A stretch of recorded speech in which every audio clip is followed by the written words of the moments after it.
Whenever you're ready, Mark. Okay. Peter, Dill, and Tom aren't going to be here. Oh, okay. Okay. So we do have a plan. Yeah. Long time no see. Did you get your Mercedes yet? Huh? Did you get your Mercedes yet? At one time you said you didn't make enough money, but I figured you're making more money now. So you got the big seat over there. Oh, when I was down there. Oh, Oh, I don't forget. no Mercedes for me. Okay, I'd like to, let's begin the Public Works Committee meeting for Wednesday, July 28th, 2021.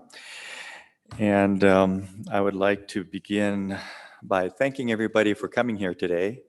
I really do appreciate that. We need your input on these things. And the next thing here I'd like to go over for the agenda is that we did have a site visit. And so actually went down Bass Road and the Roy's Landing area and looked at that. And so then I would like to begin then by with the open forum. Now, anything that's not on the agenda for today, I'd like to talk about that or have that available when we actually talk about it. But if there's anything not on here that you'd like to have for open forum, is there anybody that wants to discuss anything? Okay, not seeing that then, I'd like to go to number 3 here, to Roy's Landing preliminary plat review. So Tom. Sure. Okay, so. What's that? Yeah, there we go. I have a memo in front of the committee members. Basically, this is my staff recommendation for how to proceed with this. We have somewhat of a limited scope on this. We have to either make a recommendation or not make a recommendation to the Planning Commission on whether to approve this preliminary plat. And with that, the items that we are mainly concerned with are dedication of right-of-way for an eventual connection between Roy Lane and Bass Lake Road, a possible connection. And that appears in there, but what we don't see and we would need changed is there's an elevation of the cul-de-sac that is shown on, You want me to explain that? yeah, if you can. Maybe you'll get to it before I do. We did do a cursory review of this and put a grade on it. If this sheet right here, that's in your packet. Okay, One so, of the- oh, go ahead, Joe. Do you want me to? Yeah, go ahead. On that part? Yeah. Okay. Can you turn on your? Yeah, it is on. Mike. I talk so softly. Yes. How's that Hear better? your good voice. Okay. If you look at that drawing, you can see the dashed line on the profile at the bottom. That would be the existing grade going up that hill as is now. And then the solid line would be a proposed grade to go up that road. The cul-de-sac ends at the end of the top of the bluff there, or it's not a bluff, but it ends there. So if this road was put in without adjusting the grade of that cul-de-sac down, along with the right-of-way, it would be almost impossible later to put that road in. So the idea is that we're asking also for the right-of-way to get down to Bass Lake Road for the road, but also that now the grade be changed prior to this development going in to drop that cul-de-sac so it's possible to put that road in. It's a matter of walking back about 700 feet up the cul-de-sac and dropping that down in order to make that work. So there are almost two things that need to go together. One would be the right of way, and one would be the grade of that cul-de-sac, the end of it. Is that, That's pretty good. okay? The only other item I have noticed with the plat for the Public Works Department, I can't speak for the Planning Commission, they will be dealing with things. There's an issue of a potential buffer that would be placed between the road and one of the adjoining properties. There's issues with docks and such that we're not dealing with that here, it's just strictly the road. So the last item that I would be concerned with is there's also a draft maintenance agreement for Roy's Landing that I have in your packet. And it says, basically it says that the homeowners will be responsible for the maintenance once this is built. And it kind of leaves it up to them to figure it out.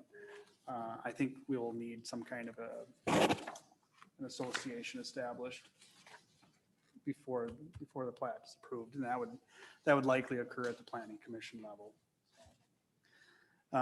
With those three conditions, you could make a recommendation to the Planning Commission to approve the plat once those are met.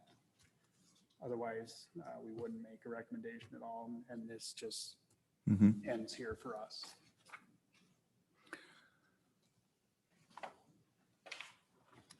Okay, so is there any discussion on this then? Also to invite anybody else that may have a discussion on this? Yeah, if they want to come up and talk about those items, try to leave it to that. We need to keep the focus a little bit narrower. Right. Here. So if there's anybody that has anything they'd like to say about this, on these particular items, please come on up. And please announce your name and try to keep it within 5 minutes. We'd like to try to keep it as. Okay, thank you.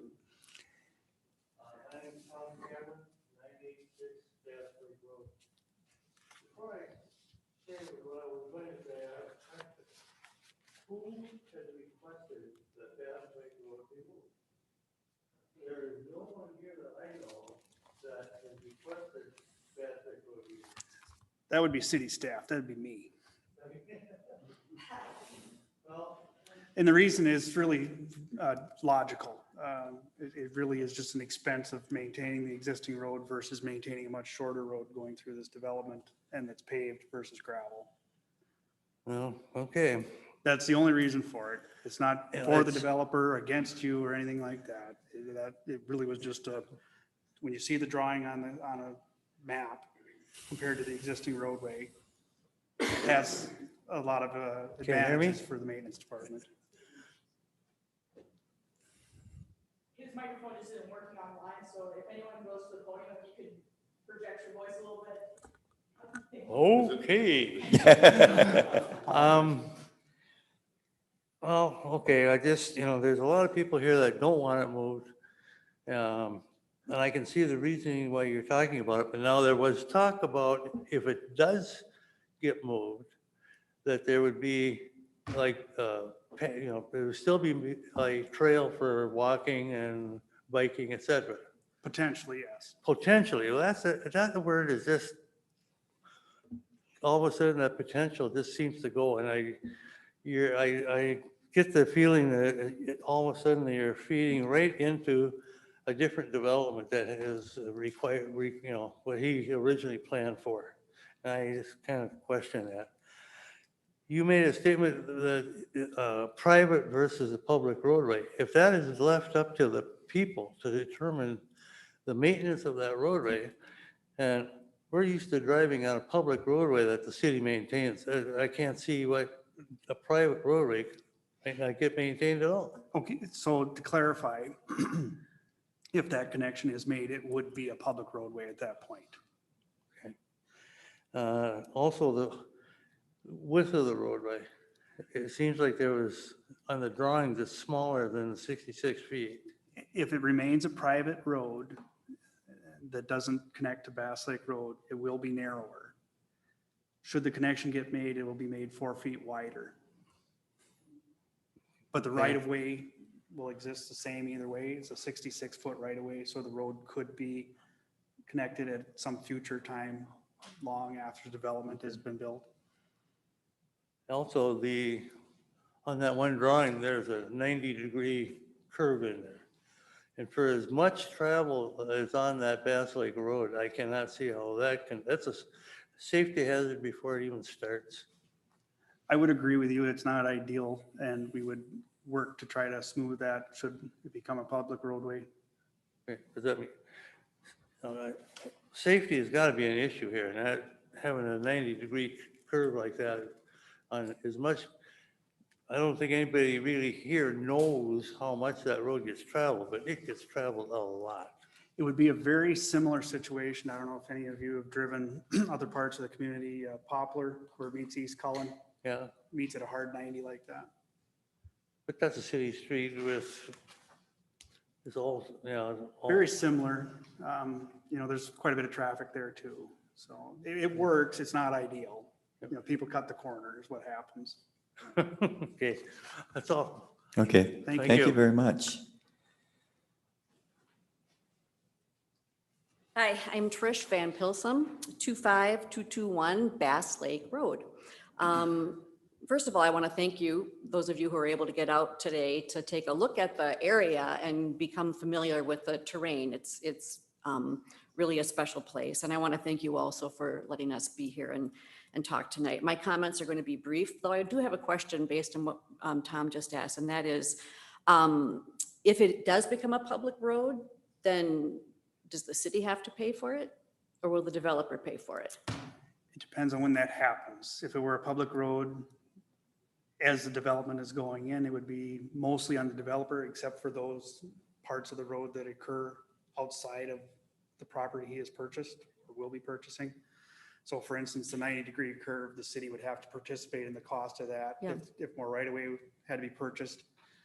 Where we hit Bass Lake Road and continue to where the pavement leaves off now, likely that portion would be borne by the city. Okay. Would love to see cost figures on that at some point. Okay, so I am going to be brief here. I hope that you read my husband, Paul Rasmussen's letter. It was quite detailed. I am not going to read it out loud to you today. So, but I do want to highlight just a couple of really important points. So first, you're considering a road abandonment plan that nobody wants. The residents, the Nisswa residents don't want it. It would really affect Roy Lane in terms of their traffic. We don't want it on Bass Lake Road. The developer doesn't want it. So I'm just at a loss for why you're still even thinking about it. Second, in a previous meeting, you agreed to ask Widseth for a study of both the cost and the feasibility, not just of abandonment of the road, but for other options that might be less dramatic or less costly. And I haven't seen any evidence that that has happened. And I think it's hard to make decisions without that data. And now you have a plat design with two possible road easements. Hey, Kiki, could we pull this map up, the one that's got the orange or peach, I'll call it peach easements?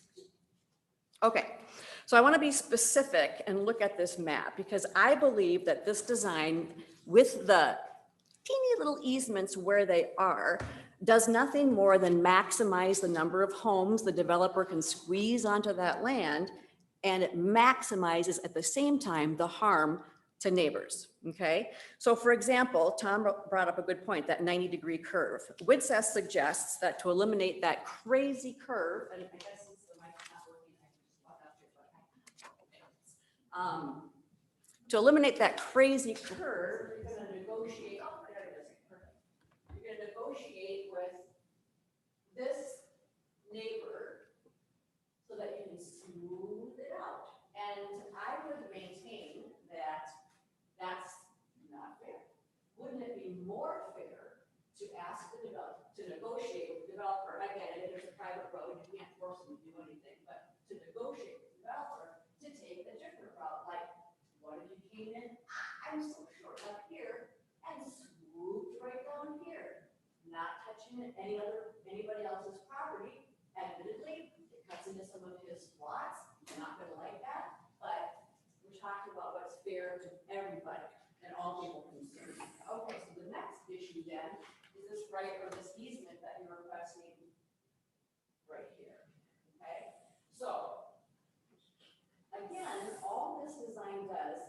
protect one of the developer's lots, okay? You'd be cutting through a hill, not optimum.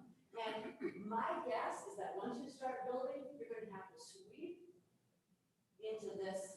He's not giving you an easement along here. You're gonna have to sweep into another neighbor's property, which happens to be my father-in-law's property. So, again, how would that be fair?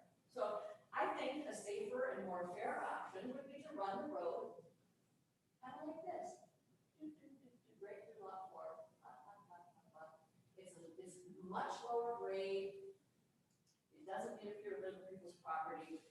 And like I say, I get it, it's a private road, and so you can't tell him what to do, but just like you're planning to negotiate with the Dulums and the Weises, you can negotiate with him and tell him that that would work better for you.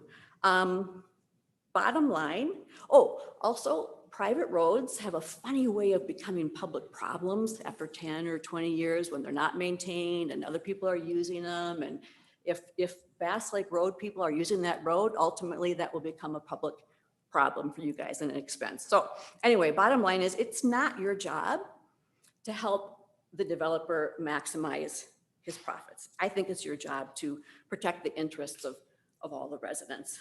We don't believe, or we don't want Bass Lake Road abandoned, but if you go ahead with that anyway, I really believe that the loss of property and the project's entire cost should be borne by the developer, not the neighbors. That's all. Thank you very much. Thank you. Thank you.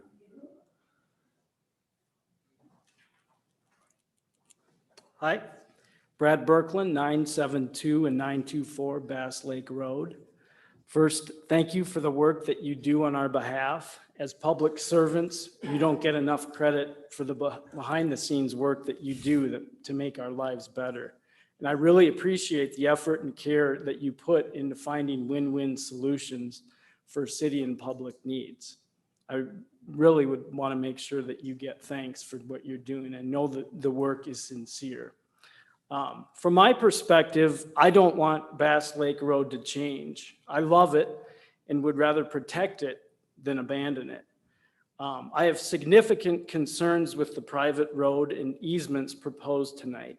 In addition to the safety concerns with the increased traffic and the blind turn onto Roy Lane, I feel the developer's grid-like private road, and this has to do with if it ever becomes a public road, that it's the opposite of the up north character. And if Bass and Spider Lake residents were to be rerouted with all these sharp turns, it would make for an unappealing, stressful drive, similar to driving in the cities. And it's hard for me to imagine a scenario where this easement connecting the private road to Bass Lake Road would benefit the city of Nisswa in its current design. It would introduce a large new impervious surface on an incline that would drain road salt, sediment, and waste directly on a small strip of private property, which has been discussed before.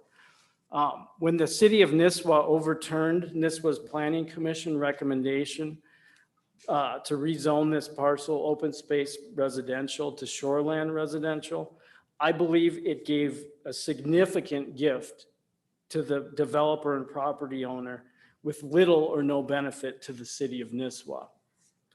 From my perspective, this parcel was specifically zoned OSR to protect the adjacent wetlands and green space that clean and filter the most important asset of this region, its water. And these particular wetlands and green space are especially important because they clean and filter the water that flows directly into Gull Lake. Under any reasonable OSR planned unit development scenario using these preliminary plat survey data numbers, the rezone that the city of Nisswa granted the developer in order to keep housing densities lower did not keep housing densities lower, according to my estimates. From my perspective, the developer and property owner have been gifted far more than they've reciprocated, especially during a housing boom brought on by a once-in-a-100-year pandemic that already incentivizes developers to take risks that would not be prudent under normal conditions. I believe the city of Nisswa has a duty to stand firm with humility and grace to negotiate a win-win solution that is more appealing, safer, and less impactful design for the private road, even if it means lowering housing densities and profits for the developer. I firmly believe the city of Nisswa can negotiate an easement with a more direct connection to Bass Lake Road that isn't so close to Bass Lake wetlands. Let's find a win-win solution that doesn't threaten the Gull Lake chain's water and introduce a future financial burden onto the city of Nisswa in terms of capturing runoff and waste in a very tight, environmentally sensitive space. Allowing the developer to maximize housing density and profits at the expense of the city of Nisswa and surrounding communities is not a win-win solution. Regardless of the problematic easement and grid-like private road with 90-degree turns, I wholeheartedly agree with Paul Rasmussen when he describes the Bass Lake Road reroute proposal as a complicated and expensive solution to a problem that does not exist. Bass Lake Road, like other rural up north roads, is a treasure that needs to be preserved rather than abandoned. Thank you. Thank you. Okay. Hello, Hello. Brian Owen, 25663 Roy Lane. I would like to speak briefly to the issue of private roads for the development. About a week ago, an article in the Brainerd Dispatch was brought to my attention concerning a Crow Wing County hearing on the private road. Yes, thank you for including that in the package. And this had to do with the development off of Barbeau Road.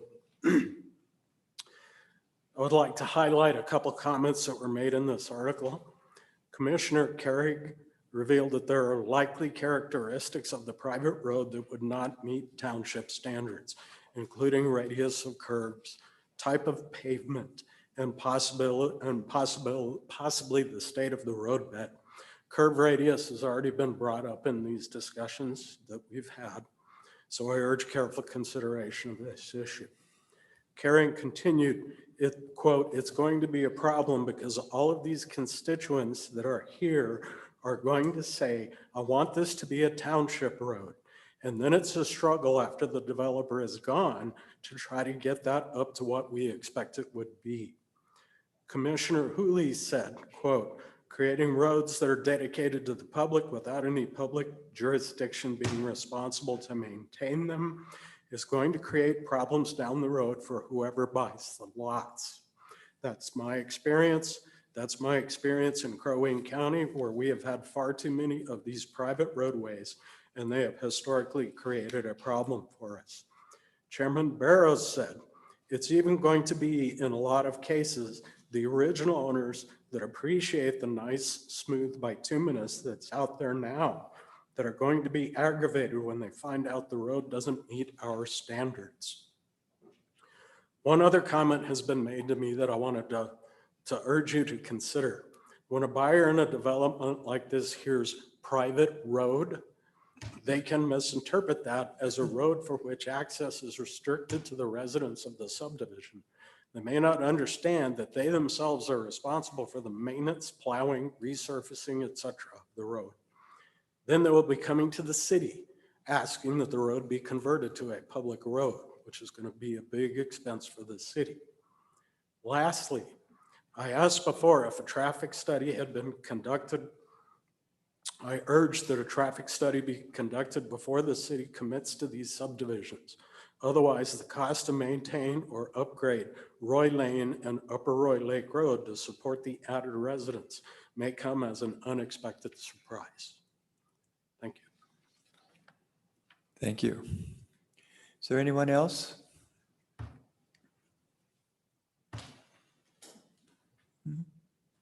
We're getting to know each other on a first name basis, right? You sure are. Thanks for your time this afternoon. Really appreciate it. No problem. Pat Weiss, 25332 Doolum Circle in Nisswa.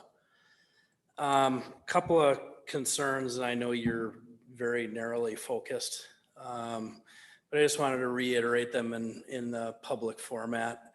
One is the intersection of the proposed private road at Roy Lane is very, very close in proximity to our private driveway, which is Doolum Circle.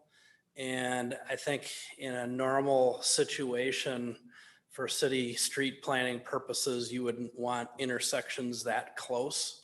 And so I would ask you to deny the plan request based on the fact that it should be routed differently so that there's more space, increasing a safer experience for drivers on both roads.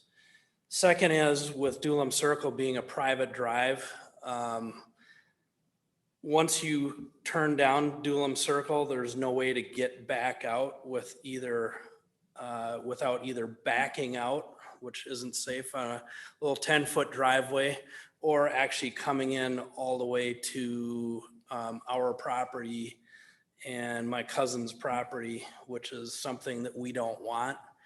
And with a bunch of new people coming up and living in and inviting people to their lake places, I think it's a reasonable assumption that Google Maps and Apple Maps won't understand where to send them, and they could end up in private property.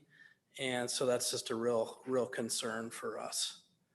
Those are the things I think that I would say this evening about the road stuff. So I would ask you to ask the developer to submit a plan that shows those things, and, you know, take the time to do it right, as opposed to just feel pressure to approve it now because somebody wants an approval right now. Thank you. Thank you. I'm sorry, I didn't catch your name. Pat Weiss. Atways? Pat. Pat, sorry, okay. So, yeah, you talked about number 4 on our agenda, actually, about the private road standards, but we'll get back to that later. Yeah. Okay, is there anybody else?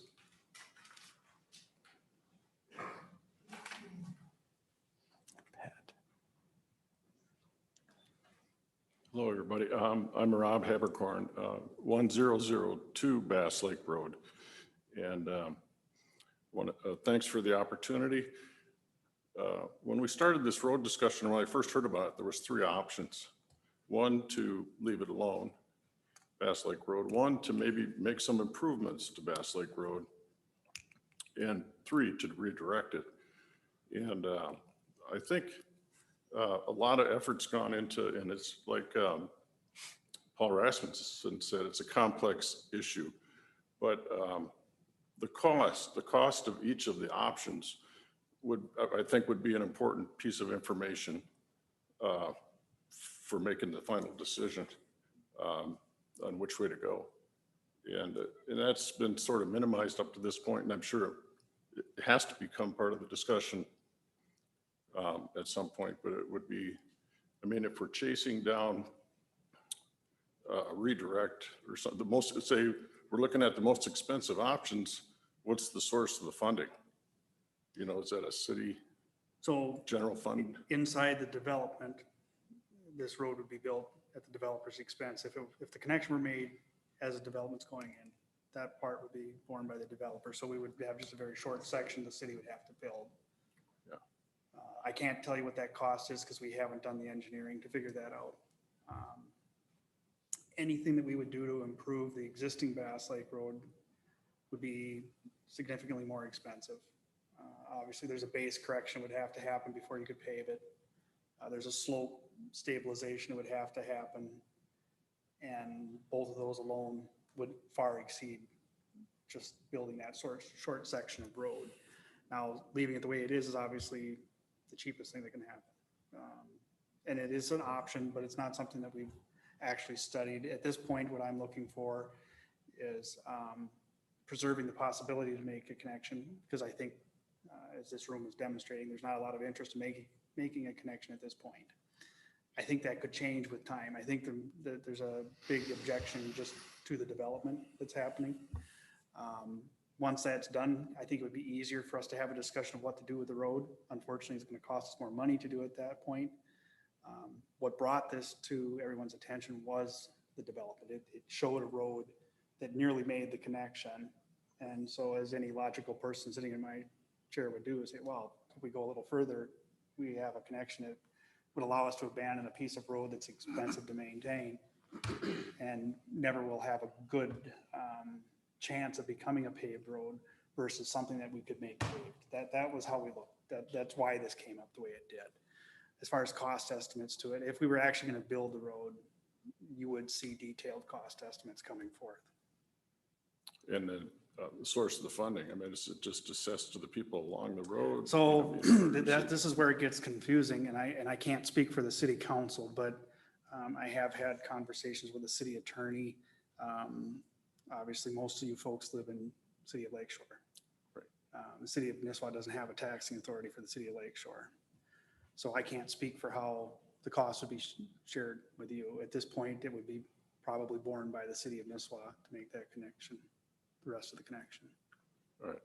Well, thanks for allowing me to ask the question. You bet. Thanks, Tom. I don't think that took my full 5 minutes, so I just want to address something that you just said. Like, if we just get over the fact that there's a development, then we'll go ahead and want the road, Bass Lake Road abandoned. I really disagree with that characterization. I don't know where it's coming from. That's not what I said. Well, kinda.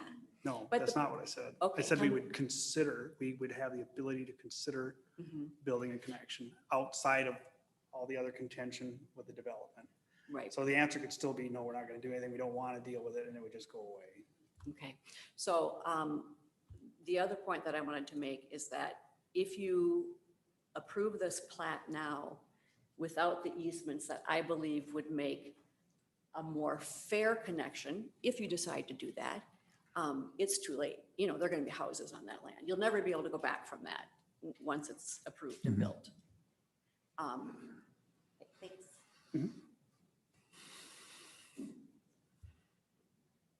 Okay, is there anything else? Anybody else?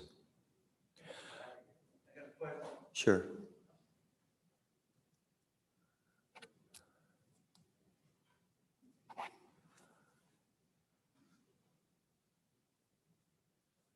Again, I still live at 986 Bass Lake Road.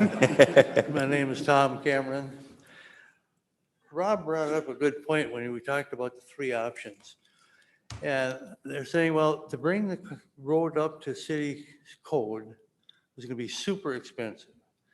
Well, I don't think you can even consider putting a bituminous surface on that road because it's gonna crack up, even if you put stuff over the top of it.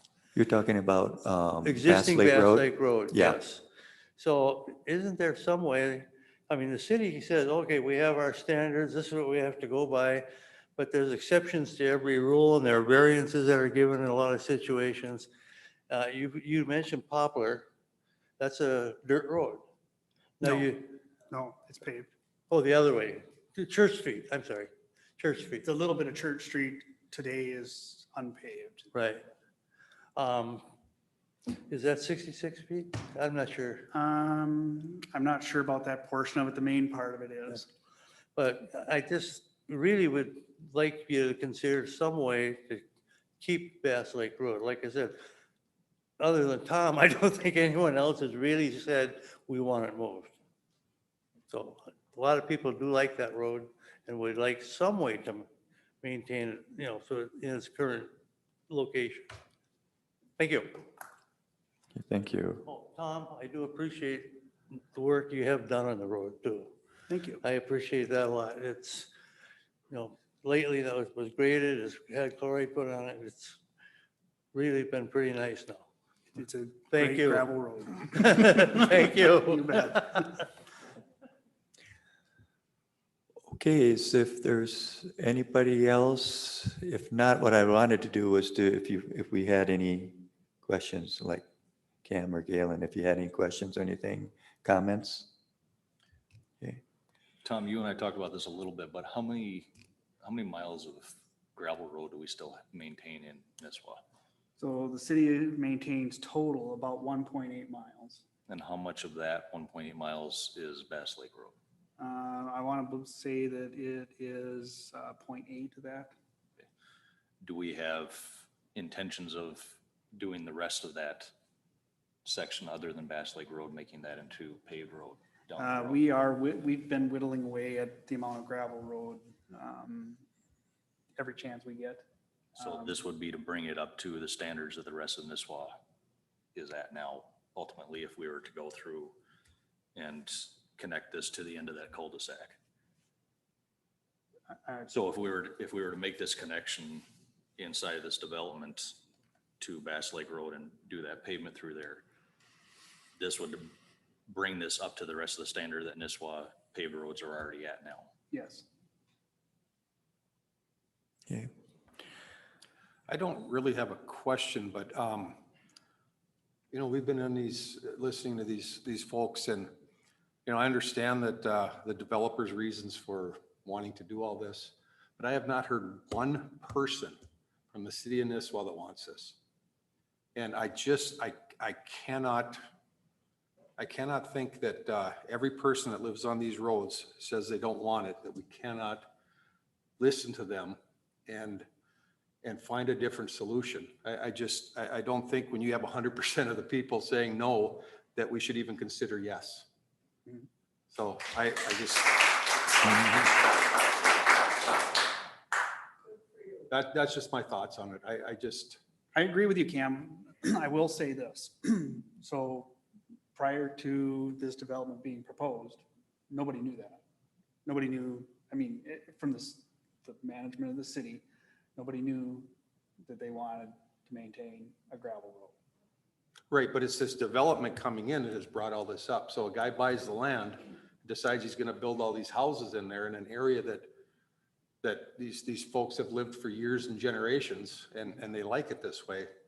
It's almost like you're catering to a guy that's gonna bring a little more tax base to the city and not respect the wishes of the people that have been there. So just to separate this a little bit, Cam, if we take away the discussion of making a connection to Bass Lake Road, the discussion of the development still exists. You know, the developer is not in favor or is asking for a connection to Bass Lake Road. That came from me. Right. Right, I understand that, and I understand your reasoning for that, but I guess I just don't understand why it's, when not one person wants it. I understand the reasonings for it, but man, when there's 100% of the people that say no, I can't see why it's even an issue anymore. It's just it's a suggestion from the staff to do this. So when you make a recommendation, if you make a recommendation for the plat, you know, we have to give some kind of thumbs up or thumbs down on the plat as it's shown. You could certainly make the suggestion or make the motion to accept the plat without the right of way. That's certainly an option that could happen. The committee could not take my recommendation and propose it that way. Right. Okay, as far as one thing I was wondering about is that I thought there were some people who were in favor of it. I've seen some letters on that too. The Lakeshore people.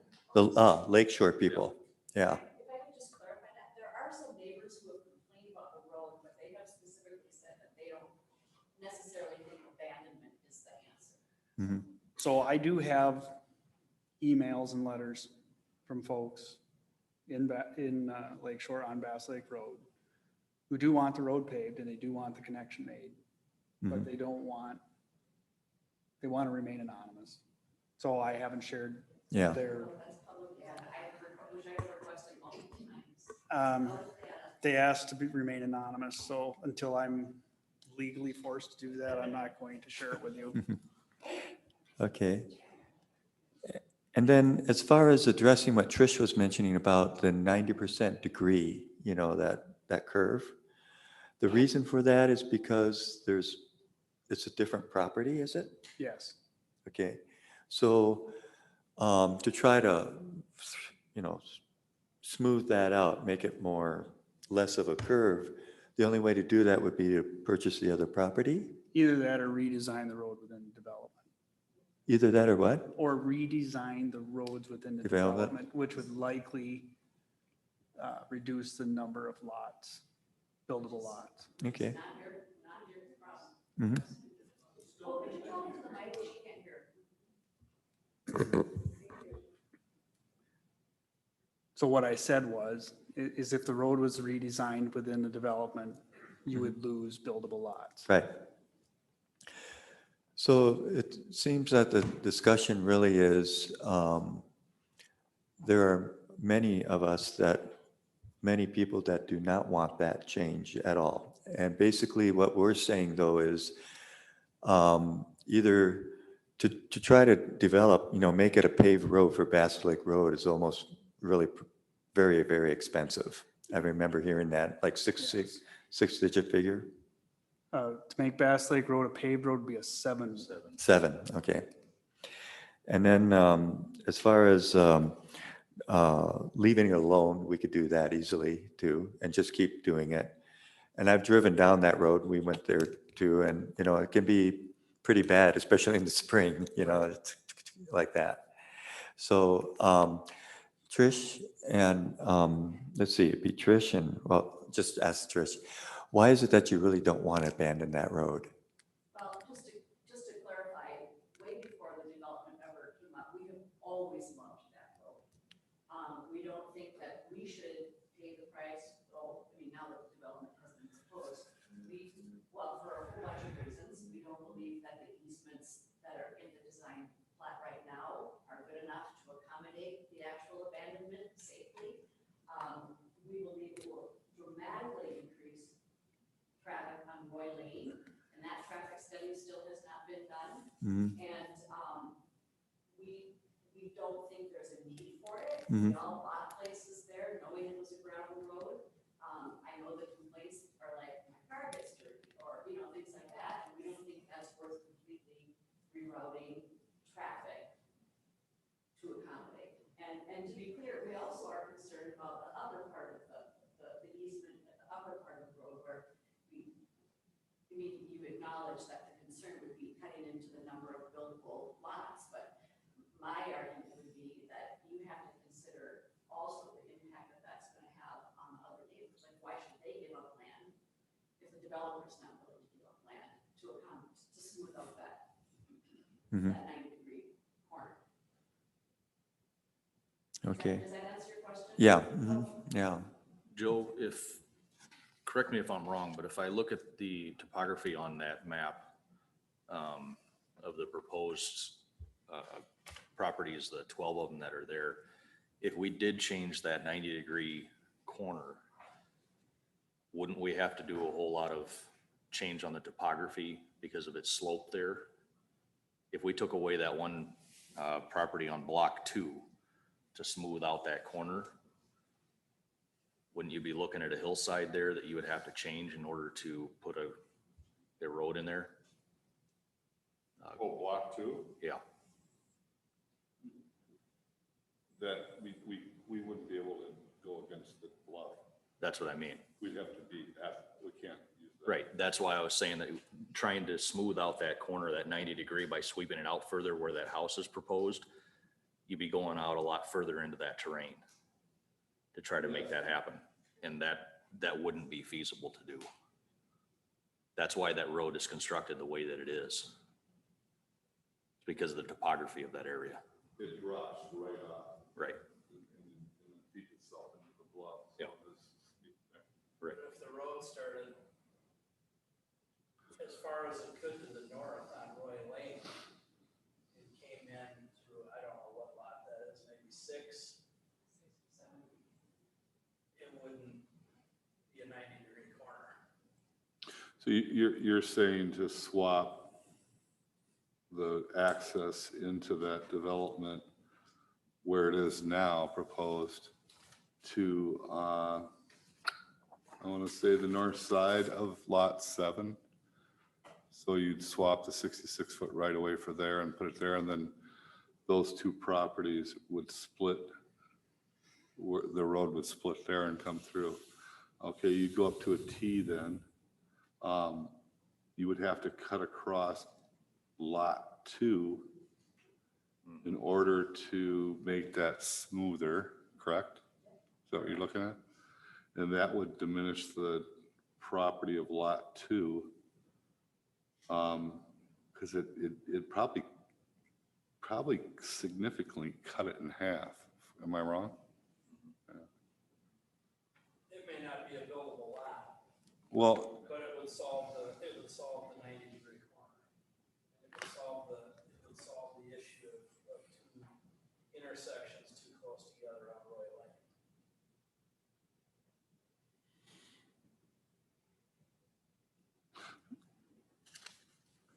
that would probably split the lot, so yeah, you would lose a lot.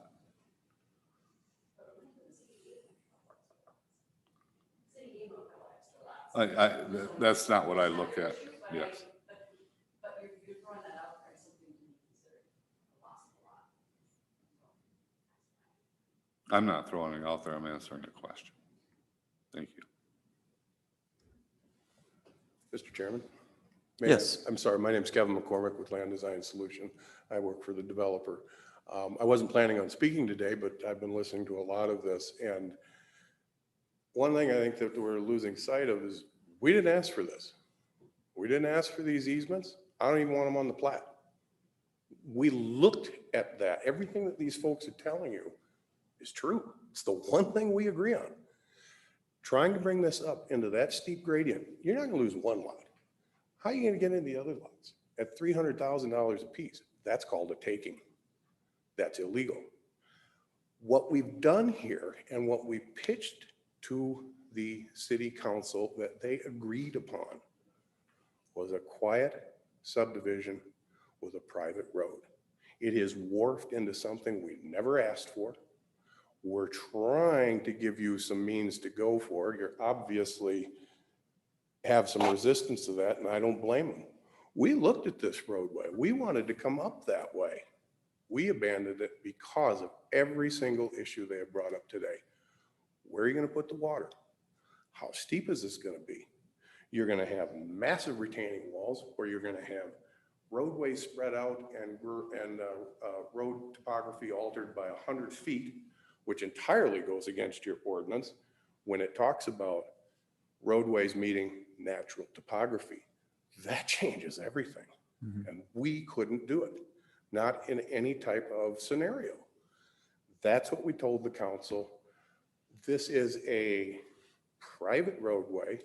It's to remain a private roadway.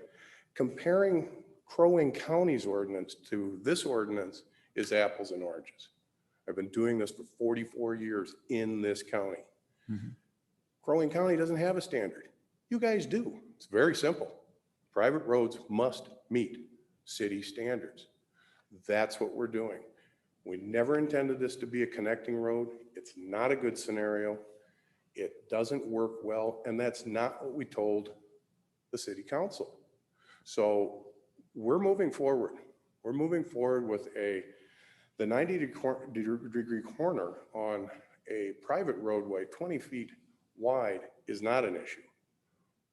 Making this connection becomes the issue. So I just want to be clear. We aren't asking for these easements. The city is. If the city doesn't use it, we would be happy to take those off. And in the planning process, you don't have any right-of-way along Bass Lake Road. We agree with that. We're giving that right-of-way to you. It's not ideal, but neither is the roadway. But it now gives you the ability to work that roadway as some of these folks have suggested. I disagree with the cost factors. Now, nobody's done a detailed cost factor on this, but I cannot believe that you can improve Bass Lake Road with a 66-foot roadway, a variance to smooth out some of that bluff and that retaining wall, go to the Army Corps and fill some wetlands and create some drainage in there. Those wetlands along the roadway are not particularly viable to the lake. I'm not saying they're useless. I'm just saying you've got the room now that you could do it. And we presented that too. So this whole thing about this road connection, not coming from us. I just want to be very, very clear. We've offered roadway, right-of-way along Bass Road, which you don't have. And we are providing a city spec built road in a private nature for a private road. And this whole scenario that they'll come back later and they don't want a private road, not when it's being built to city specs. It's getting paved, it's getting made. There will be an association, the maintenance agreement, I'm sure the city attorney I agree with will have some input on how he wants that worded so you don't run into that scenario. So I just wanted to be very clear on that. Okay. Thank you very, very much. For your Thank you. So you are making it to the city standard, the private road? Yes, and that's already part of your ordinance. That's something that Crow Wing County does not have. Mhm. So it has to be made to city specifications. So before you leave, Mike, can I ask a question? Would you be willing to reroute this top part up through and to give up some of your property rather than? No, Oh, thank you. Okay. Thank you. There you go again.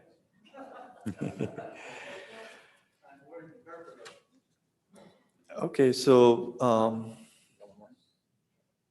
one more? After listening to Kevin McCormick,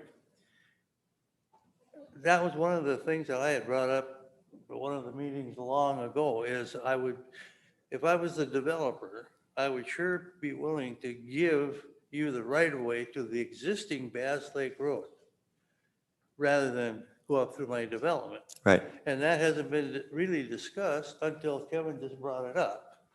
But I think it's something that should maybe be discussed a little further. Okay. Thank you. I'm sorry. Thank you. So now really what we're, I mean, he's saying we're getting the right of way to Bass Lake Road. Is that real?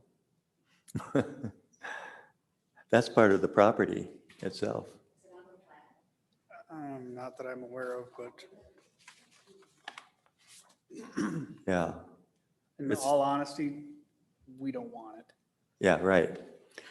I know that, I realize that as far as improvements, it's really very expensive. It's just not even what we want to even look at. Even with the road right of way donated to the city. Yeah, To undertake some kind of an improvement of Bass Lake Road, it's not as simple, I believe, right. as what Mr. McCormick just.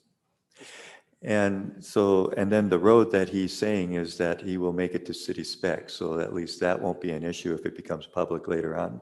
He's making it according to whatever the city private spec is. Oh, the private spec, Yes, not the public. which is very different from the public road. So if we put this connection in afterwards, then if that ever happened, then what would happen with that private road? Would it have to It be, would have to be brought up to the public spec, and who would, we would be responsible for that? correct? Okay. Okay, so then, so what we're talking about tonight is whether we at least just keep the possibility of having that connection, but we're not saying that that's going to be done at this point, And we're not even saying that this is the best right of way that could be right? given by the developer. It's just what is shown on the plat as it's presented to you. So as far as I'm concerned, you're either making a recommendation to accept the plat as shown Uh-huh. or not. And we're recommending this to the planning The and planning zoning. commission, yes, Then they would look at this further. further. The reason why we're even looking at this is simply for the easement or the right of way. Yes. Okay. And just one other final question, that the grade, by reducing that grade down or on the roundabout there, not roundabout, but the cul-de-sac, we're bringing it down somewhat. So then what is that grade percentage that it would be to do that connection? We try to get it down to an 8 or 9%. 8 or 9%. And isn't that also what it is currently on Bass Lake Road? As I understand it, that the existing hill is about an 8% grade. 8% grade. Okay, so as far as grade, it'd be about comparable. It should be, yes. Okay. So I guess then really the question is, you want us to make a recommendation for the planning and zoning? So you could either, as I pointed out in my memo, you could make a recommendation to approve the plat with those changes, that the cul-de-sac is lowered. The maintenance agreement, you just heard Kevin said it's not a problem for him. Mhm. So I believe that would be in there. And then the dedication of the right of way that he shows, which he already has. Okay, So so approve it as what is shown, and then that would move forward to planning and zoning. But then what if we just say no? You could say you're not going to make a recommendation, and then the planning commission would consider the plat as is. Without the right-of-way, potential for the right-of-way. Well, it's still in the plat, so they could still require it. Okay, But they wouldn't have our recommendation that, yes, this is preferred by the city. okay. We really don't make much of a decision here. I don't know if that's becoming clear to anybody. Yeah, We just right. make a recommendation. I'm wondering why we're talking about this, but this, because it's So- public works, it's a Right. road. So the final way you could look at this is to say, just what Kevin was suggesting, he's left the room, but you accept the plat as he has it shown without any right of way, and you don't make any grade change to his cul-de-sac, and it just goes in as it's shown with no right of way. Okay, With doing so, you would essentially kill any feasible connection that could come down the line because that cul-de-sac would be so much higher in elevation. Yeah. In that route, yes. okay. Well, then, do I hear any motion then? Maybe we should, is there any final discussion? You also have the option to recommend that we not accept the plat as it's designed right now. I'm not sure you can vote on the plat by just verbally adding something to it. Like that grading. Could be wrong, but the city attorney's not here. We'll find out.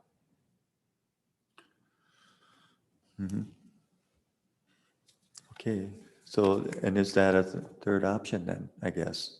Not to accept the plat? That wouldn't, that's not what I'm understanding. Well, we won't accept the plat, so we're Uh-huh. just making a recommendation on the roadway itself. Okay. So is there any motion on this, one way or the other? I would make a motion to not accept the way that this is right now. Okay, is there a second? Okay.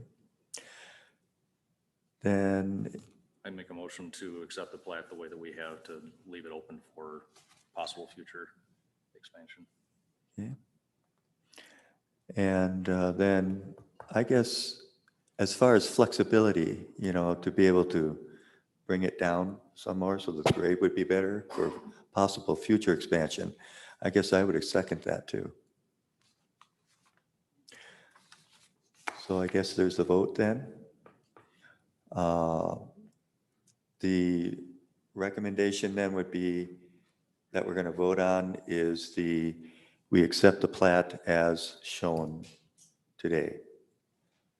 And then all in favor? Aye. Opposed? So 2-1? Right, and make sure that in your motion that you mentioned the grade change. Oh, yeah, Yes. that with the grade change in grade there. change, Yeah, has to The be in the there. plat as is doesn't have the grade change in it. Oh, I see, okay. I would make the motion to accept it Permit. with the grade change appended onto it. And I would second that. So all in favor, say aye. Aye. Aye. Opposed? So 2-1, Thank you. okay? Thank you.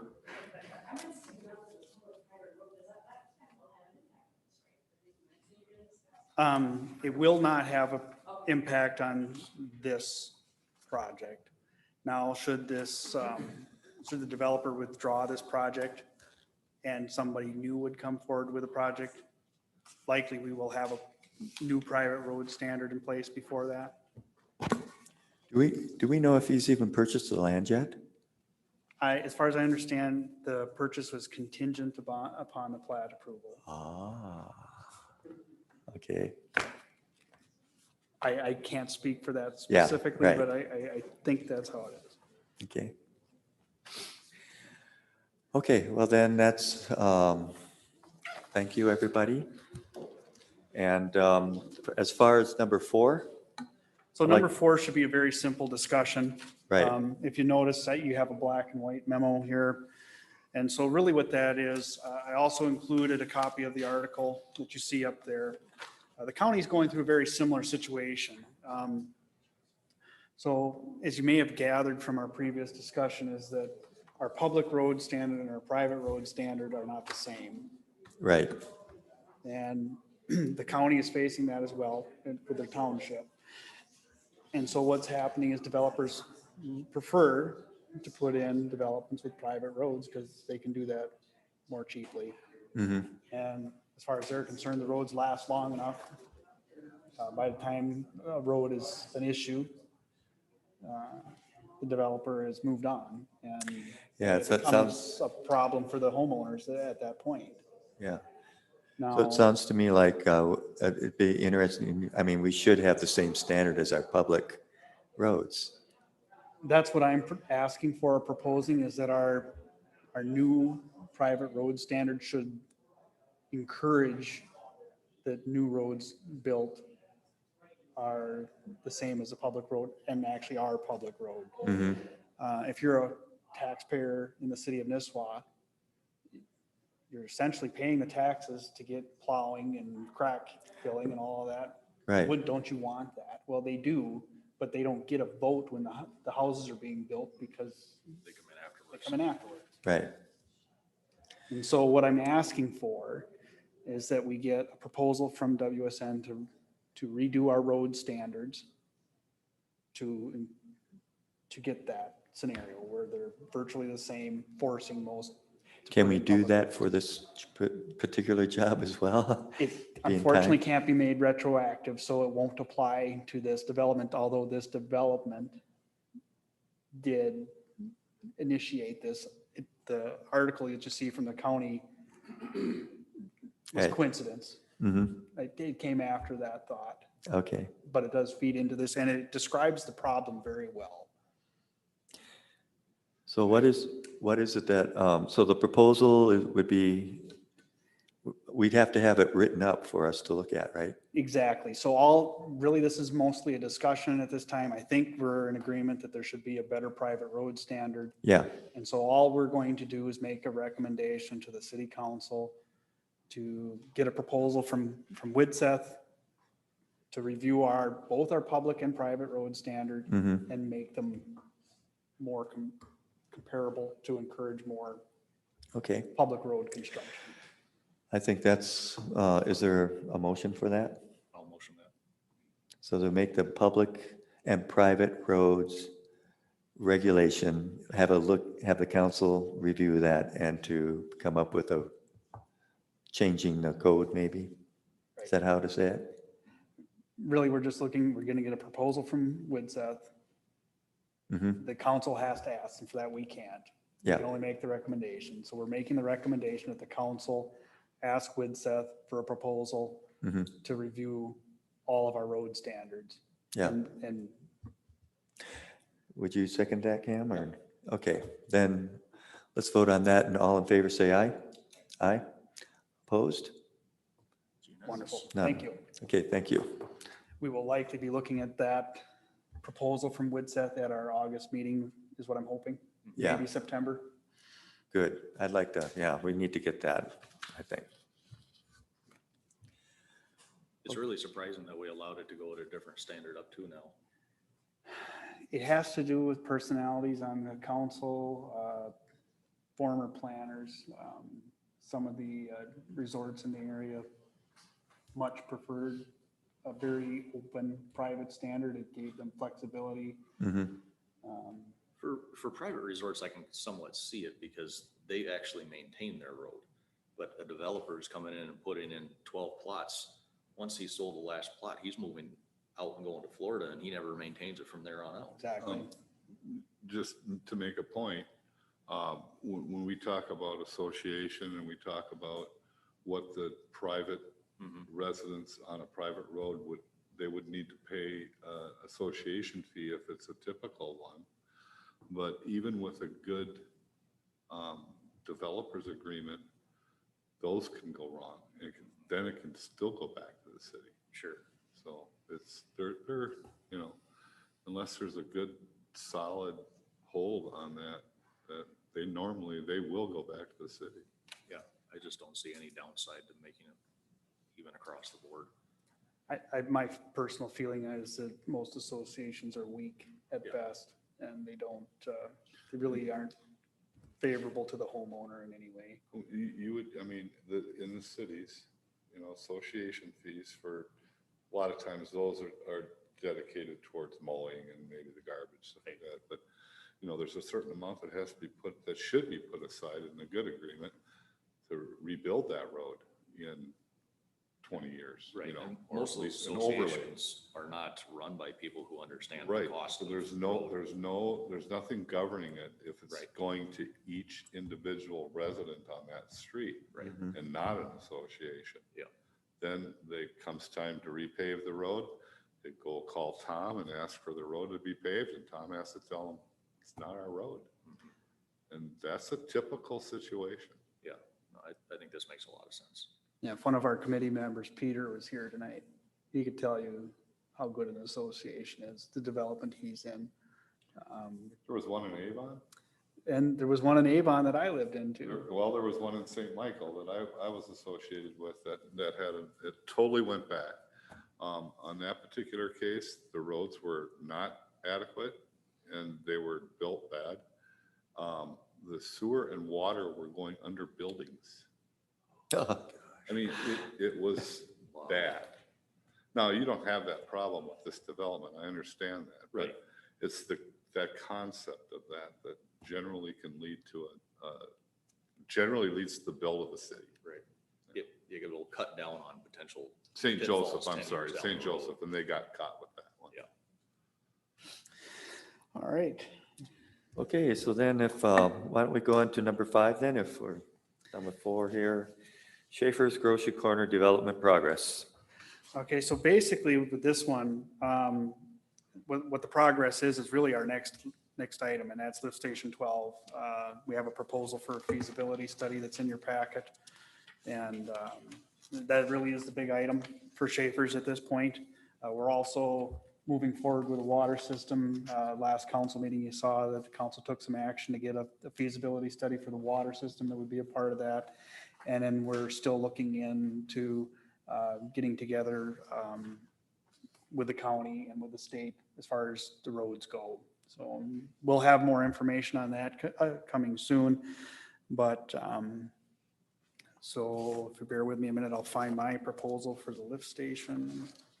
Was there any decision made on, I guess they were asking for an exception on the city's height rules?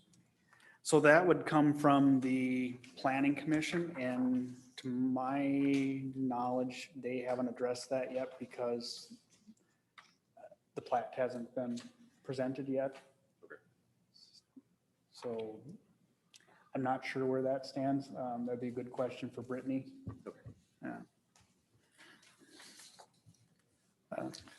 Okay, So really what you have is with Seth, it's going to look at what it would take to provide a lift station that would serve not only the Schaefer's Corner, but also that entire area. What's the best way to sewer that? And with that, we would be building a new lift station. We're going to call that lift station 12, lift station 12. All the details for that are in this document. I think everybody has a rough idea where we think we're going to place that lift station. It's at the current south end of Smiley Road, somewhere roughly in that area is the most likely scenario where that goes. This will either confirm that or offer a more viable alternative. So you're talking about number 6 now, right? number 6, yes. Yeah. So Okay. I'm sorry, I kind of phased into that, but they kind of go together. So the total cost of this proposal is $27,800. And this would be a recommendation again to the city council to approve the proposal. Is the Schaefer's Development sharing in any of that engineering cost?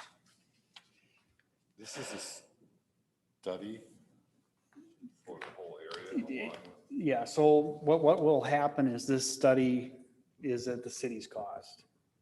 Because not only will this serve Schaefer's, it serves the entire area. But when it comes down to the actual cost of building the lift station, they will have a share of that. So the proposal here is to, for professional services for lift station number 12 and sanitary sewer service area study for $27,800. Do I hear a motion for that? Just want to ask one more question. Sure. If Schaefer's, for whatever reason, decides to pull out and not do this,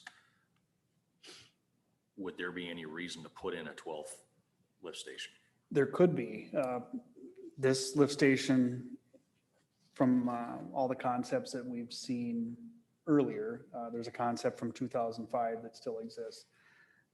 If you're familiar with the airport property, should that ever develop, it might serve that area. There's also an area further to the east that could be developed. Now, to be very clear, there are no present ideas for those developments. I want to be very clear because some of the ownership is very sensitive to that. But should they development, this lift station serves a very big area, similar to our current lift station 3 or lift station 1. So kind of piggybacking off what Galen said, this wouldn't be done if it wasn't for the Schaefer's development. You're talking about the Schaefer's development, this wouldn't have been done. No, actually, that's not entirely true. Mark, if you're familiar, we talked about trying to look further out into the future what the city infrastructure needs would be. So this does address that. Okay. We've been talking about that as well as even city water. Because that whole area, in order to develop it, would really need that if you're going to develop it. That's just my biggest concern, is that if Schaefer's was to pull out and not do this, that we would put 27 grand into something that we don't need. But if it's serving other areas that you think are going to be developed in the near future, then I guess I'll make a motion to go forward on it. If say like they did pull out of it, we could still go ahead with the project because we'll need it for the future anyway for other Really what development. this does is those properties that I've mentioned, including Schaefer's, no matter who develops them or when they develop them, the idea of the lift station won't change much. And so, Correct. And we're going to have the space. We're going to have to choose the location for it. it gets us a little bit ahead of some of the development. Right now, we're behind, and so that's why so much of this Yes. stuff is coming in a flurry. Sure. Where minus a Schaefer's development, you probably would still be getting the same proposal. It just would have been worded a little different. It wouldn't mention Schaefer's, but we would still be looking at that area because it's a very obvious area for development for the city. I've been pushing for that a little bit on the council, that we look maybe 10 years, 15 years ahead. Yeah. Because we have been basically knee-jerk reaction up till now. And it's about time we actually get the land at this time, if possible, after a study, you know, that this would allow us to purchase that land that looks feasible from the study. And then we can develop from there, rather than wait till it's all filled in and it's a lot more expensive to get that property. Yeah. No, I'll make that motion. Okay. Move forward on. Second. I'll second. Okay, then as far as the proposal for professional services, listed now number 12, and sanitary sewer service area study for $27,800, all say aye. Aye. And aye. Opposed? Okay. Thank you. Thank So you. that'll be a recommendation of the city council for Yes. their August meeting. Okay, and then number 12, or number 7, 2021 road repair project review and approval recommendation. All right, so this one is an annual cost, and it's fairly routine, but because of the dollar amount, we run it through this committee just so that everybody's kind of aware of what's being done. If you'll notice in your packet, there's a list of the roads that we're looking at, that Mike has had prepared, and estimates from Anderson Brothers to do the work. We also sent that information to Knife River, and they declined to provide estimates on this, where it's too small of a project for them to be interested in. What is our typical budget for the small and large patches and cracks? Okay, so what we've typically done is for crack sealing and small patches, we've had up to $75,000 available. And we've had a similar amount put aside for large patches. I think I talked about, thought I had a separate document in here where I, This one here. yes, thank you. Yeah. So 39,726 available for small patches and crack sealing and 45 for large patches and overlays. So that budget goes up and down, depending on where we're at with repaving roads. So right now, we're in a good spot with repaving roads. We've done quite a few in the last few years, and so our patching, crack filling and that kind of thing, our budget has actually shrunk relative to the value of our road system. If we had particular bad winters, which we haven't had lately, they too can force that up quite a bit. Does the savings where we're under budget by 13,705, does that roll over to the next year? What happens to that? It can be either unspent, or a lot of times what we'll do is we'll purchase an investment with it Oh, sure. to build up toward a larger project. For instance, we asked Anderson's to give us an estimate to resurface Church Street, or excuse me, City Hall Street. We know that that's coming due soon, but it's a short section, and maybe we could get that done. To repave that, just to give you an idea, it would be about $84,000. So we don't quite have enough there, but if we say, hey, we're able to come under budget a few years in a row, we could potentially add one of those to. It takes it off the burden of our next road bond. Yep. Okay. Okay, any further discussion? Okay, then if I have what we're looking at is a recommendation to move ahead with the 21,000 road repairs as written here. Do I hear a motion for that? I'll make a motion to accept. I'll second. Okay, all in favor say aye. Aye. Opposed? Carried. Let's see. Okay, so then the next one is number 8, 2020 Street Improvement Final Pay Application Approval for Knife River. Joe, I guess you'll present that? Yeah. This is the final for the construction mill and overlay, along with some force main that was put in last year down Hazelwood Drive and Smiley Road. This is the final payment. We did do some additional minor shaping and some seeding along the area that needed to be done. Plus, they came back and reseeded most of the spots area that as a warranty such. So we haven't had a great year for seed to take off, but it should go. A lot of Hazelwood Drive is going to get tore up on the boulevard on the trail anyhow. But our last payment to them would be $10,000 of that was the retainage that was held from last year. And then the $1,750 is for the additional minor ditching and shaping work. Item number 40. It's a small change order I added to it to finalize it. Do we have anything written on that? It's just up there, right? It was in your packet. I thought you had. I also attached all the Okay, I don't have it in my packet. Okay, I apologize. I thought I included it, but it might have been in the electronic version. Maybe I didn't get it printed out. Okay, so the total amount again was what? The total amount's going to be $11,750. The project total cost revised after the two change orders was $657,044.00. So this is the additional to that, it was extra cost, right? No, 10,000 of it is the retainage held. Oh, the retainer. Yeah. Okay, The $1,750, that was for a little bit of a ditch work we needed to do along Hazelwood Drive, just across from the townhomes. okay. So 1,750 is just the extra from before, and then we're paying the retainer of 10,000 Yes, for a total of not a 11,000. retainer, yeah, I'm sorry, retainage, yes. Okay. Any discussion, questions? So we are recommending to the city council to go ahead and pay this, the $10,000 retainer and $1,750 extra for that road work, additional road work on Hazelwood Drive. Do I hear any motion?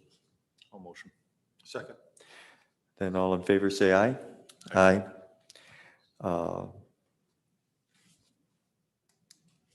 What? Aye, and then oppose. God. Then it's carried, sorry. Mental block. Okay, so then the next one is then number 9, engineering updates outside of agenda items. I just Well, put we that in have as so a many placeholder. agenda items, I don't know what I can add to it tonight. But we're just to maybe an FYI, we started working on the water study. Those two kind of go together a little bit because With the sewer? The sewer area will be the same kind of area that they want to service for the water, or looking at doing. And it does expand a little more because that would go out towards Grandview and inclusive of that. And then up from there, we're going to include a study area around downtown proper. And then those were kind of the 3 main spots. Today I laid out, we would try not to have gaps in areas with the water system. So we'll take that area and encompass it. And then we'll pull out URs and pull out the population and the zoning and come up with how much water we're going to need in all these areas so that we can rate that. And then also look for wells. And that will kind of go with the one that you just did. Though they are separate and run independently, they'll kind of feed each other a little bit. So are we looking at taking homes off of wells and putting them onto city sewer and water? Eventually, that might be the case, Yeah. but really, this is more of to serve our commercial property along the highway and in the downtown, And any new development. and any new development That's potentially within in, that area. They would be within that area. required in that area to, We look for a logical and reasonable areas that we would transmit this out to, that not only are needed for the commercial sites, but they'll pick up the other areas too. And I understand we're also looking at, it's possible that could be used for downtown Nisswa as well. Because the water line is, and sewer line's already in there, I guess, right? The water line? There's a fire line that was brought up. Coming off Yeah. of Nisswa Lake. That would need to be studied a little bit to see how they can be potable at that point, turned over to that. That might be an option, Yeah, but it would definitely be taken off the Nisswa Lake if it was put into a well, and then that would have to be, we would have to look at that to see how those water lines, part of what we're doing. There is a definite need. We just had an issue that come up downtown. I won't go into the specific business that needs it, but there's a new business that's opening up with a need for a well. There's no place for them to put the well. They have to seek help from one of their neighboring businesses to get water. And it really puts kind of a burden on anybody else in the area that does have a good well to cooperate. I didn't realize that downtown this well. yeah, they have a sand point at the one you're talking about, Brad. One of them does, yeah. yeah. Huh, I thought they were all in city. And so luckily, the other owner is at least willing to work with them to see if they can provide them with water, but minus that business can't happen because there's no way to provide them a well. And currently we don't have city water available. How much excess capacity do we have at the treatment plant to be able to handle these extra commercial properties going up, both the Schaefer's and any development that goes up on the old airport property? I think it depends on who wants to develop first. it's always been a first come, first serve with the city of Nisswa. We don't reserve connections. But our current expansion gives us right around 800 new connections. And that expansion now is basically finished now, correct? Right now, we're doing a test on the liner. They've been filling that, and they've been taking readings on it. There's 3 setups out there, 3 setups out there. Just doing the tests on those liners right now? They're doing tests that one is evaporating and one is taking on what's in the pond, so they can tell what is, they'll make calculations based on the evaporation, and there should be some correlation there. If not, it'll pick up if we're losing it out the line. How long will that take? I think that they're set to go for 2 weeks now, but it'll be, I think it's a month and a half. Mhm. And I think there was also some, You know, the thing is, when there's a rain, which we haven't gotten a lot of them, this one will, the rain that went like today, it'll tweak things a little bit, so it'll need to maybe go longer or more readings. and I understand that there was some issue about the adjustments of the motors or something, or flows, there was something about tweaking some motors or something, no? Would that be on the lift station? Could have been on Lift lift number station. Oh, is that the lift station? Yeah, that's normal, though. I mean, they were doing adjustment on their test for the pumping. Oh, yeah, that's lift station number 3, right, okay, yes. And then with lift station number 3, I think we're just putting in a taller vent too. There was a change order for that. Yeah, lift station 3 is almost complete. Yeah. Okay, It's functional. it's functional, but is that all, when will that be done as far as? We're follow-up work right now with seeding and the final. Okay, Somewhere between now and Christmas, that'll be done. Yeah. okay. Very good. Anything else? As far as engineering goes, I can't think of anything. If you notice underneath the FYI, I point out the streetlights are up in Wolf Chase. So far, I haven't heard much about it. Just one gentleman called to say that the light shines into his house. I'm going to contact Crowing Power and see if we can redirect that a little bit. Okay. But I haven't been in town at night to Mhm. see how it looks. They're LED. If you got time, just swing out on East Cullen and head out on Wolf Chase over to Middle Cullen, and you'll notice all the new Okay. lights in place. And it's actually a good project. It was, citizens requested it. They did a petition, city council approved it, it's in place. As far as I know, it's basically doing what they want. Good.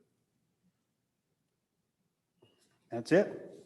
Guess we Okay. could adjourn unless somebody had. And any committee member concerns or questions?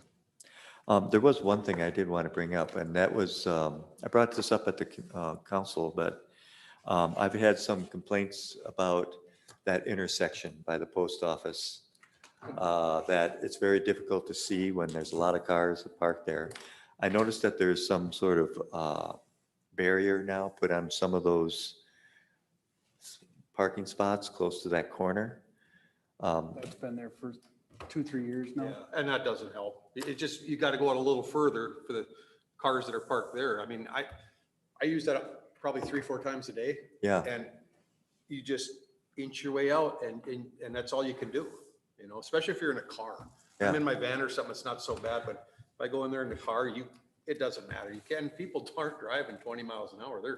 Some of them are scooting through there. Ideally, the post office needs a different facility away from that intersection. And there's just no way for us to make that intersection better. The angles that it hits Main Street at, we would be talking about a significant rework, either the leg coming up from 371, which should be moved to the north, which then it would be not in line with City Hall Street.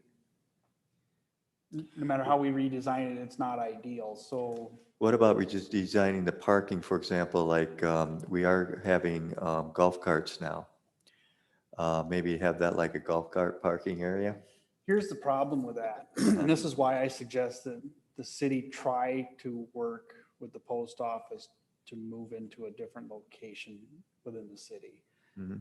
Is if you outlaw parking in that area, people just park there anyway. Yeah. Our former mayor parked double parked on Main Street. Mhm. I've seen people who used to work here park underneath the stop sign. They think that, oh, I'll just be in a minute. And it's not just them, it's other citizens. People just do it. They're in a hurry.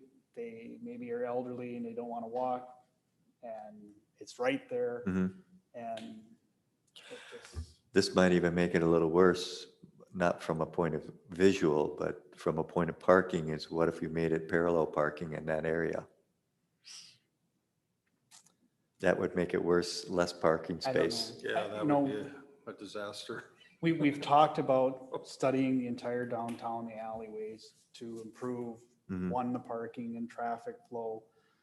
But I think the post office, for whatever reason, is such a draw in Nisswa that we should be looking for a different way to provide that service.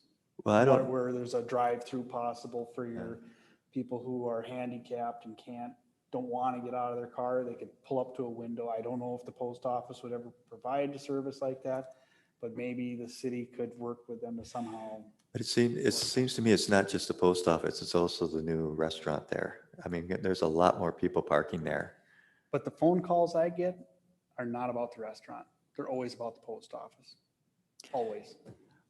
But how would you even know at that corner? Because I'm just talking about visual, not who's doing that, but just the parking there. It's just so Oh, yeah, crowded. the vehicles that are parked there, but when we get a complaint about that corner, it's always, I'm trying to get to the post office. I Oh, just there- park in the back in the summer. I don't even go to the front. Right. I have a post office box. I just pull in the back and walk up. It's not Right. even worth trying to find a parking spot, but I mean, it's a lot of tourists. You see people pull in there with, take their bikes off Yeah. and they'll go riding on the trail and leave their car parked in front of the post office. It's just So, what they do. and as far as parking, even if the post office wasn't there, I think it'd be very filled anyway because of the restaurant and all these other things. So I'm not sure, I mean, But the complaints that I understand, I get it because I've heard that too. All the people that use that post office complain. there's that they no can't- parking. There's no parking. Yeah, Another option, as far as parking for the restaurant, at some point, there is land behind the restaurant that someone, whether it's the restaurant or the city, could approach the landowner and ask to purchase or get an easement or something to use that as parking. There are some ideas there that could happen. You could go across the street to where the Historical Society is. uh-huh. Either we could move the road further away to create more room for parking close to the building, or the parking could be on the other side of the road and then they walk across a crosswalk. There are some ideas and some options there. It probably needs to be studied a little bit, and somebody's gonna have to grab the bull by the horns and make a suggestion, much like we did with the connection on Bass Lake Road. Yeah, to, right. Mhm. Take the pummeling. And then take the pummeling, because no matter how you propose that, it's not an ideal situation. Yeah. And, there's room for some improvement there. It's never going to be ideal as it is. I think the way it is right now, rather than that, have it even, maybe look at what those improvements could be and propose something. Maybe just from planning, or, I mean, from, Ideally, West side. it would have been nice to have done that when we resurfaced Main Street. But at that time, the economy wasn't good. And there wasn't a lot of appetite for doing more. We needed the Main Street resurfaced because it was in terrible shape. And so drainage and parking and some of the traffic issues we have with the post office were just kicked down the road. The can was kicked down the road. But I think at some point, because we're in good shape with the road now, it buys us time, which is probably a blessing and a curse because people will continue to kick the can down the road till the road is shot again. But if we could start working on that now, by the time that road were to come up for resurfacing again, you could have a good plan of what to do, or we could do it sooner. Yeah, when would that road be shot? How long, what's the expected life expectancy? Well, right now, we have all of our roads on a 40-year road cycle. 40 years. That road was resurfaced in 2015. So it's really not even, I mean, nothing then till then. Just eliminated those couple of spots in front of Main Street. That way, when you pull up to that corner, you don't have quite such an acute angle because you can see back another. If we eliminated 3 of those spots, we'd be able to see another 20 feet. Do you think this Further in Bass there. Lake Road thing's a big deal? Try taking 3 spots out of Main Street, Nisswa. No, I get it. You would have no, you could try it, but I wouldn't be the guy spearheading that one. Right. They are hurting for parking now. We talked I know they about are. that. And just those ones they took out on the other side of that was a big deal. I know I'm good friends with the owners. I'm just trying to think of any way to keep it so that we don't end up with, I'm concerned that at some point in time, if we don't do something, we're gonna end up with an accident there. Yeah, Somebody's gonna that's pull what I'm out and concerned. Get smashed. And if taking away 3 parking spots and finding another 3 parking spots somewhere else, whether it's in parallel parking in front of the Historical Society or somewhere else so that it's still in close proximity to Main Street. If it can avoid a crash, I think it'd be worth taking a pummeling for it. Oh, yeah, I agree. I was literally scared trying to inch forward like that. And then all of a sudden someone comes from this other side, you know, you're looking so I'd be hard. happy to talk with Mike Foy, who owns that, and say, this is what we're proposing, and see what his thoughts are. If he knows the neighbors and if he could get some more space back behind there, something that could appease him, that he could tell other people, look, we're just trying to make you safer. Yeah, Has there been an accident there yet? Not that I know of. not There's yet. never an accident, lots of honking, but Yeah. Sure. I can't say I've ever seen an actual accident there. Because it is a 30-mile-an-hour road, which people tend to drive about 15 on.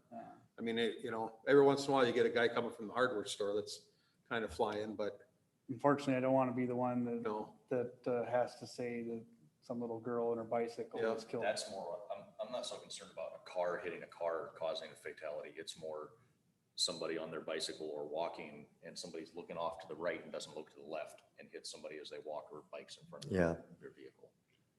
Because it's a lot to keep track of, looking back and forth between the hardware store and looking down Main Street with all those cars that are turning in and out and across the road. I think what we could do is, at some point we can put on our agenda here to make a recommendation to the city council to, just like we have a feasibility study for Lift Station 12, we have a feasibility study for Mhm. this intersection. Yeah, Well, maybe the answer would be more, we only have one crosswalk there. Well, nobody likes crosswalks, but maybe down at the other end of that block, or somewhere, if we made a crosswalk where it wasn't at a corner where people had to cross, or, you cross at the crosswalk, maybe it would alleviate a lot of that pedestrian traffic. Can you put a crosswalk other than at a road crossing?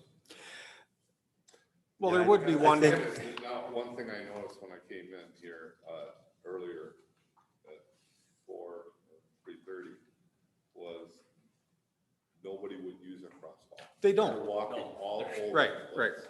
They walk right down the road Yep. if it's convenient for them. So to put a crosswalk to try to get people to go to it generally doesn't work. I think what would have to be done is ideally that road has to get shifted away from the buildings towards Toward the Historical Society? toward the Historical Society. That would be step number 1. New crosswalks would have to be painted. You might, when we do resurface City Hall Street, maybe we have to somehow turn that a little bit so it hits a more of a 90-degree angle if possible. So those would be 2 things, because once those aren't lined up, it would make this intersection slower, but it would be safer. And then look for other alternatives. I do think as part of that, we've talked about the possibility for new buildings, and there's always buildings that are being repurposed in town. Is there somewhere else that the post office could be placed? It would make more sense for them and us, and we could either provide the space and then the post office pays for moving into that building? Or, is there any way that we can get them to cooperate with us? And Well, when we move the recycle center, put the post office back there and problem solved. Because the post office probably brings in the most traffic in that area, doesn't it? I mean, continual transient. Just transient. In and out. Mhm. The restaurant people are sitting down for an hour, they're not transient. So I'm not quite so concerned about their parking, but it's all those people going in and out of the post office that are constantly Well, if backing up you- and moving. I've had a post office box there for 20 years. Right. So I'm in there all the time. In the wintertime, and maybe there's more people that use it in the summer, I don't know, but in the wintertime, it's not a post office congestion problem. In the summertime, it's just the amount of tourism in this town. Yes. If you sat there and watched the people go in and out of that post office, there's really not that many. It really isn't. It's not a huge thing. I bet there's 10 times the people that go into Main Street in a day than there is into the post office in the summertime. Yeah, the wintertime, I really didn't see any problem. It's the summer when all the tourists are here. But it's not, maybe not a post office issue, because from my understanding, if that post office was to move, the people that own that would turn it into something else anyway, so. I mean, Yeah, and you get more traffic there anyway because of that. I don't know. I would love to see the post office somewhere else for the summertime. I really would, but. well, I think it's more than that though, because I do get quite a bit of complaints in the wintertime too. There's not great handicapped access there. Yeah. And so many of the patrons of the post office are elderly and it just doesn't work for them. And so they are always sitting there fighting for that one most front spot there. Yeah. And I wish it could be redone. I think some kind of a drive-through window, or there's got to be ways to provide that service, and rather than that being I don't want to call it a liability, but being it's just not right. It could be made to where like, wow, this Nisswa post office is fantastic, and move it out of that tourist area. Because the people that want to use a post office, it's part of their business. It's part of their daily life here. Yeah. They don't necessarily want to compete with the tourist traffic to get their mail and do their business. So to move it off of that tourist block, to me, makes some sense. But it may not be economical to do that. And so. They would have to Just pay one for the option. moving too. I don't know if they'd want to do that. I don't know, the little bit I've dealt with it, I've dealt with the owner of the building a little bit, and the post office here is regulated, I believe, out of Colorado, and they can't relate to the issues we're having here. They won't deal with it. And so it's a frustration that the postmaster here deals with, and it just goes on and on. Did they just get a raise though? I don't know. Did they raise the stamp? Aren't they always raising the stamps? Well, I thought they were just raised it to 58 cents or something. I don't know. People in here probably. Generating don't enough send money very for many the post things office. through the post Yeah. office. I spent $1,000 on forever stamps a couple of years ago, so I don't know. But I guess the main thing though is just the visual that I didn't notice as much as when the restaurant was there. Now everybody wants to be at the restaurant too, and there's fighting for a parking spot. And now everything on the historical history side is being used. And that's all filled up, and now it's really tough to look around there. So I don't know. And I noticed that there were those, what is that? The cement concrete Yeah, things just that, the parking bumpers or whatever, yeah. yeah, and that's just for that one area. That seemed to help a little bit to see a little Well, further, it'd be a but, big difference. Without them there, oh, they'd be right up to there. we And would definitely have had. It was really tough when they weren't there. yeah, when was that put in? A couple weeks ago? Shortly after the restaurant went in, I think. It was Okay, like 3 years ago or something. Yeah. really that long? Okay, It's, you don't notice it until you notice there's a problem, then you notice those there. right. So, Without some kind of an obstacle like that, honest to God, people would park any old way you could imagine. I think they would park in the middle of the street. Mhm. It's just ridiculous the way people attempt to park in town. And we've taken away a couple of spots by doing that, you know? Yeah, we had no choice. I don't think. Was that because of the So we just, visuals? mostly we did that just to see how it would work. The intention was always to come back and try to do a more permanent project, look at that, add parking, move the road if necessary, do some of these things. If you could do something like that, it would seem to me then we could have, arrange it in such a way that only golf carts can get in. You know, one of the ideas we talked about was Main Street in total. Open, Be just a walking boulevard yeah. in the summertime somehow. You know, similar to, I assume you guys have probably been to Disney World. You can only walk down there. You don't drive Yeah. your car in there. Where would we have parking then? That's a Well, you good put a question. You'd parking have to ramp provide at it the somewhere. Pickle Factory, about an 8-story parking ramp there. I don't know. You know, this summer's been Parking down at probably, Schaefer's and shuttle them on golf carts. I think people just really want to get out this summer from Yeah. being cooped This up. summer is gonna be unusual.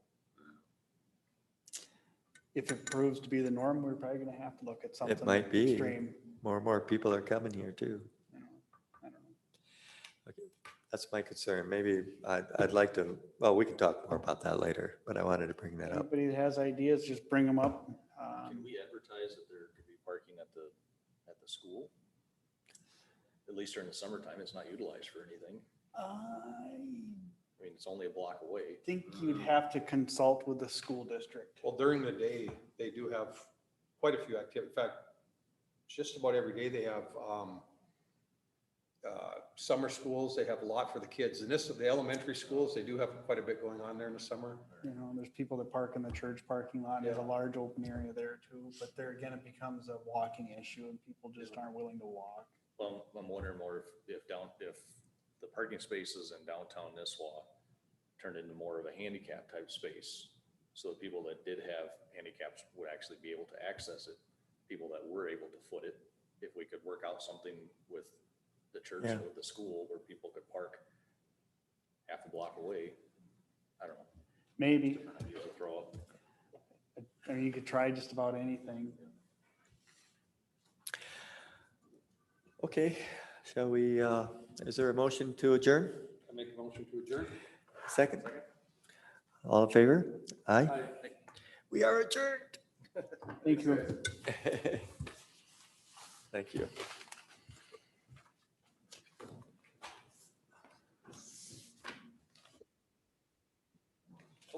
That's new. Oh, yeah. Oh, yeah, you're famous now.